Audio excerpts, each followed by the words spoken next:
티어가르텐 숲길을 가로질러 전승 기념탑으로 가는 길입니다. 통일 독일 제국의 수상, 철혈 제상으로 유명한 비스마르크 동상이 있습니다. 비스마르크 동상 근처에 전승 기념탑이 있습니다. 이 탑은 프로이센 왕국이 제2차 슐레스비히 전쟁 승리를 기념하여 1872년에 세웠습니다. 원래 국회의사당 앞 광장에 있었는데 히틀러가 베를린을 세계 수도로 개조하려는 게르마니아 계획을 실시하기 위해 1939년에 지금의 위치로 옮겨졌습니다. 내부에는 전승탑의 역사, 독일과 유럽의 랜드마크 건물을 보여주는 전시회장이 있습니다. 여기에서 285개의 계단을 올라가면 전망대가 있는데요. 티어가르텐 정중앙에 전승 기념탑이 있어서 쭉 돌면서 베를린 시내를 전망할 수 있습니다. 공간이 넓지 않아서 사람이 많을 때는 기다려야 합니다. 그리고 유로 현금만 받습니다. 한 가족이 유로가 없어서 돌아가는 모습을 보았습니다.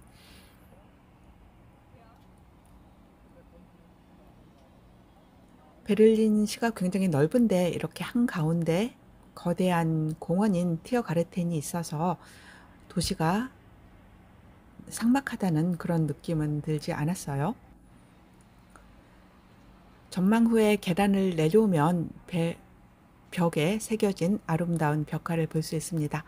아래에서도 시내를 전망할 수 있는데 기둥이 가로막고 있습니다.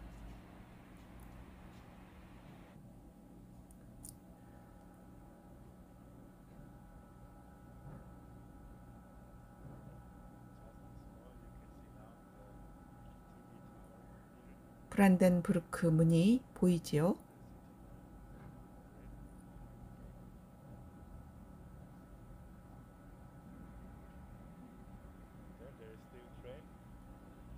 길 위에 열차가 정차하고 있어서 재미있어 찍어 보았습니다. 이 전승탑은 횡단보도로 오는 길은 없어요. 지하도로 연결해서 와야 합니다. 이곳에 가고자 기다리는 사람이 꽤 많았습니다. 이른 아침이었는데도요. 지하철을 타고 이동하는데 어떤 사람이 흥겹게 연주를 했어요. 이게 베를린의 감성인가 하면서 상당히 흥미롭게 보았는데 지하철 버스킹이었습니다. 연주 후에 돌면서 돈을 받았는데 안 줘도 쿨하게 지나갔습니다. 베를린 풍경은 유럽의 다른 소도시와 확연하게 다르지요. 현대식 건물들이 늘어서 있고 건물 곳곳에 그래피티가 그려진 것을 볼 수 있었습니다. 지하철역도 현대식으로 널찍하게 지어진 건물입니다. 유럽 소도시를 다니다 대도시의 현대식 건물을 보니 또 다른 느낌으로 다가왔습니다.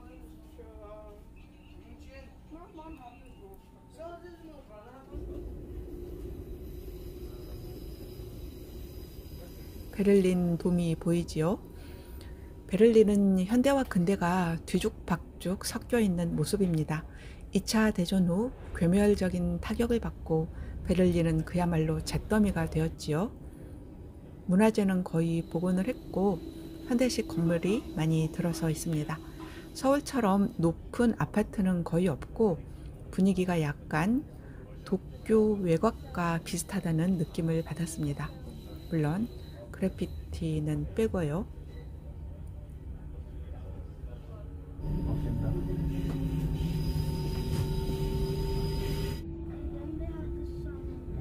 이스트 사이드 갤러리입니다.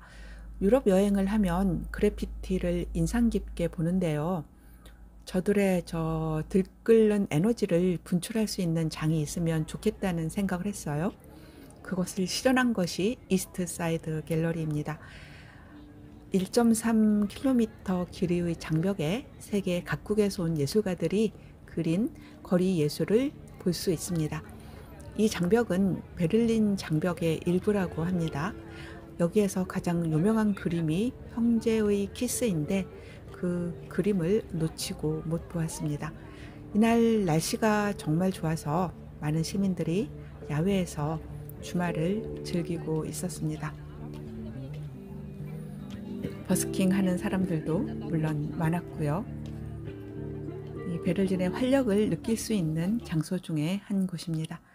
호스텔인데 물 위에 떠 있고요. 오버바움 다리인데 최초 건립 시기와 복원 시기를 밝혀놓은 거겠지요. 다리가 예뻐서 다른 각도에서 찍어 보았는데 곳곳이 쓰레기 천지였습니다. 베를린은 그래피티뿐만 아니라 쓰레기도 많다는 것을 감안하셔야 합니다. 체크포인트 찰리입니다. 동서독이 분단되었을 때 베를린도 동베를린, 서베를린으로 분단되었지요. 이곳은 동베를린과 서베를린 경계에 있던 검문소 중에 한 곳입니다. 통일된 후 다 철거했다 다시 지은 거라고 합니다. 초소에서 사진 찍으려면 돈을 내야 했다는데 지금은 그냥 찍으면 됩니다.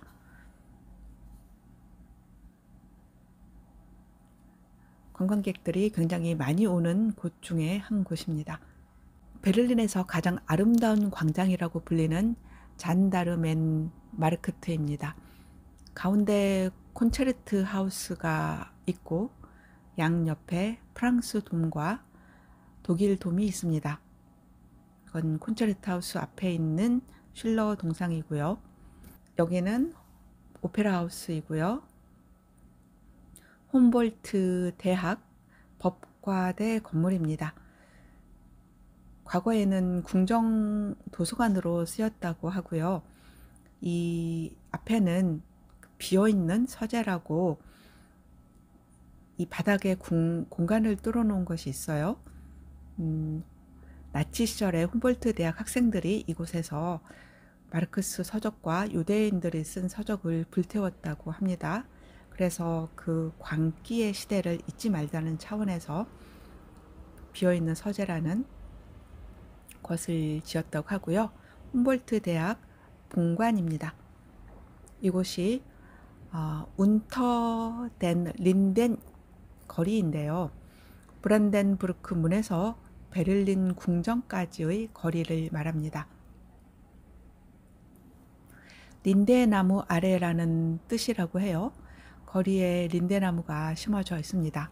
베를린의 융성과 번영을 보여주는 거리로 아름답고 고풍스러운 건물들이 거리를 메우고 있습니다. 프리드리히 대왕 동상입니다. 독일 역사에서 가장 위대한 군주로 추앙받는 왕이지요. 작은 신생 왕국에 불과했던 프로이센을 유럽 열강의 반열에 올려놓은 왕이 프로이센 3대 국왕이었던 프리드리히 대왕입니다. 유럽의 계몽 군주였고요. 감자를 기피하던 프로이센 국민들에게 감자를 보급하여 감자 대왕이라는 별명을 갖고 있기도 하지요. 음악과 예술을 사랑했지만 냉철한 판단력으로 전장을 지휘했고 전쟁 영웅으로 명성이 자자했습니다. 물론 운도 따랐고요. 오스트리아의 마리아 테레지아와는 철천지 원수였지요. 2차 대전 후 처절하게 파괴되었던 베를린은 분단으로 또 몸살을 앓았지요. 독일 통일 후 옛 건물들을 계속 복원해서 이제 거의 마무리 단계에 들어선 듯 보입니다. 운터 덴 린덴 거리에서 유럽과 세계의 이름을 떨치던 프로이센과 독일 제국의 번영을 실감할 수 있습니다. 룩셈부르크에서는 아름다운 건물이 대부분 은행이라고 했는데요. 베를린에서는 아름다운 건물들이 대부분 박물관이나 도서관, 미술관, 콘서트홀 등입니다. 그리스 신전처럼 보이는 건물은 노이의 바해입니다. 우리말로 새 경비대라는 뜻이라고 해요. 전쟁과 독재로 희생된 이들을 위한 추모관입니다. 반전 작가로 유명한 케테 콜비츠 작품이 있습니다. 작품명은 죽은 아들과 어머니입니다. 천장이 뚫려 있어서 비가 오거나 눈이 내리면 작품이 젖어서 더 슬퍼 보인다고 하네요. 전에는 유럽 여행을 할 때 박물관이나 미술관, 궁궐이나 성 내부 관람을 많이 했어요. 지금은 실내 관람보다는 도시의 분위기를 느끼고 싶어서 도시 이곳저곳을 걷습니다. 실내 관람 열심히 하고 와도 지나고 나면 별로 기억에 남는 것도 없고 관람료도 비싸서 꼭 필요한 곳에서만 실내 관람을 합니다. 도시를 거닐면서 사람들과 도시의 분위기를 느끼는데 그 느낌이 여행의 추억으로 남는다는 생각을 합니다. 박물관 섬 옆에 있는 아트 마켓입니다. 갔을 때 거의 철시하는 분위기였는데 야바위 있군이 있었습니다. 독일 친구가 저거 다 사기라면서 옆에서 바람 잡고 구경하던 행인들 돈 가로챈다고 말해 주었어요. 베를린 돔이고요. 박물관 섬에 있는 여러 박물관입니다. 박물관 섬에는 유명한 미술관들이 모여 있습니다.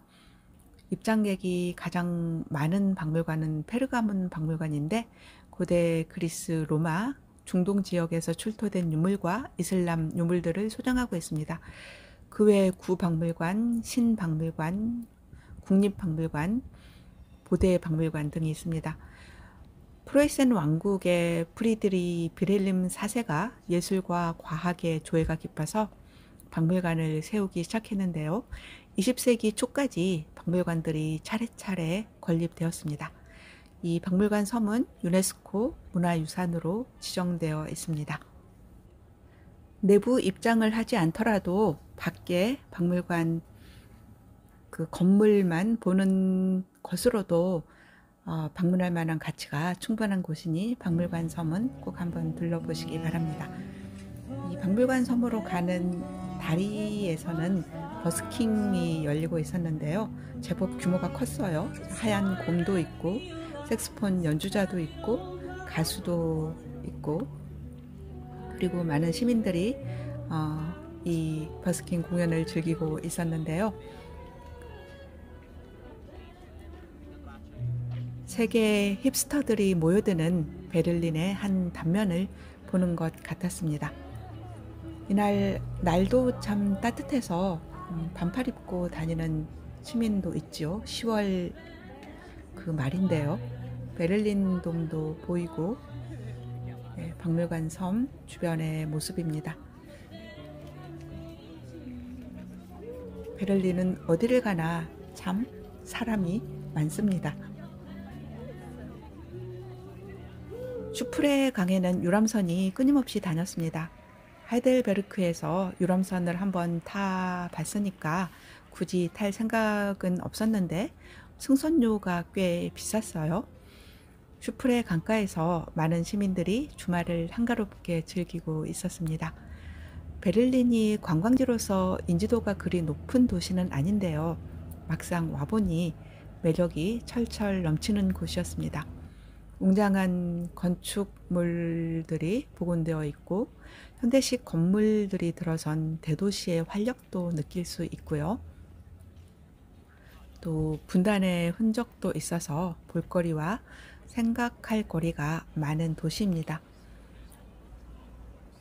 직항편이 없기는 한데 독일 여행을 계획하고 계신다면 베를린을 꼭 한번 와 보시고 이 베를린만의 그런 활력과 어떤 자유로운 분위기 느껴보라고 말씀드리고 싶어요. 자유로운 영혼이라면 사랑할 수밖에 없는 도시가 베를린이 아닐까 하는 생각을 했습니다.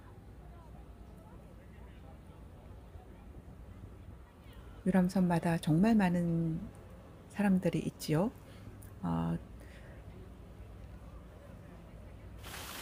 알렉산더 광장에 있는 넵튠 분수입니다.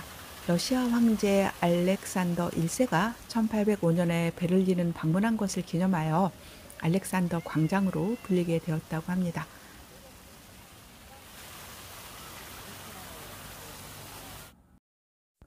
붉은 시청사입니다. 10월 말인데 장미가 피어 있었고요.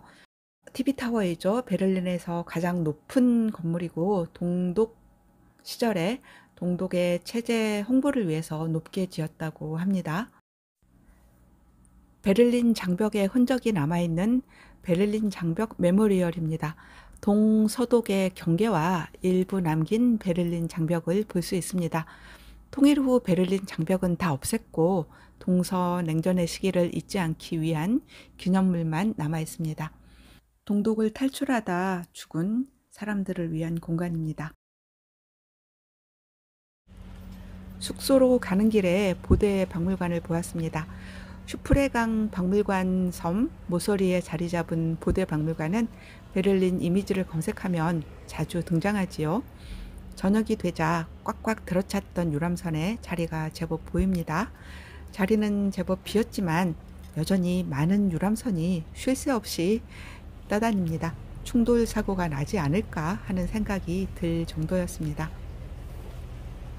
이곳에서 보는 풍경은 정말 아름답지요. 페르가몬 박물관 모습입니다. 박물관 섬 안내도이고요.